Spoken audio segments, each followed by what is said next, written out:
ক্যামেরার সামনে একটা লুক আমাদের, আর ক্যামেরার পিছনে একটা লুক থাকে বা একটা মানুষ থাকে।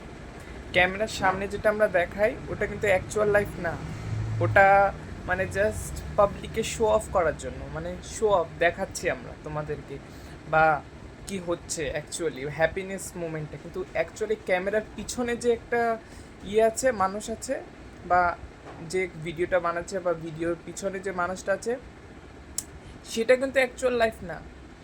তাই বলতেছি কখনো মানুষকে খারাপ ভাববা না বা খারাপ ফিল করবা না যে তোমার এই ভিডিও এই যা কিছু দেখে যে ওর এই মোমেন্টটা হচ্ছে, ও ওই মোমেন্টটা শো অফ করছে তোমাদের সামনে বা তুলে ধরতেছে যে এই মোমেন্টটাই কি যেন বলে সুন্দর বা দেখতে খুব ভালো।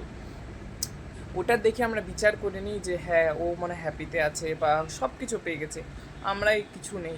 কিন্তু অ্যাকচুয়ালটা না। অ্যাকচুয়াল কী বলতো, যখন মানুষের ওই উপরটা দেখে আমরা বিশ্বাস করিনি মানুষটা খুব হ্যাপিতে আছে, কিন্তু ওইটা দেখে অ্যাকচুয়াল না, কিন্তু পিছনে অনেক স্যাডনেস আছে যেটা তুমি সবার থেকে হ্যাপিতে আছো, তুমি এটা ফিল করতে পারতেছো না। তাই যে যেখানে আছো, যে যেটা করতেছো সেটা নিয়ে হ্যাপি থাকো বা সেটা নিয়ে অ্যাকচুয়াল ওটা হ্যাপিনেস। অন্য কারো হ্যাপিনেসটা হ্যাপিনেস না, ওটা জাস্ট শো অফের জন্য।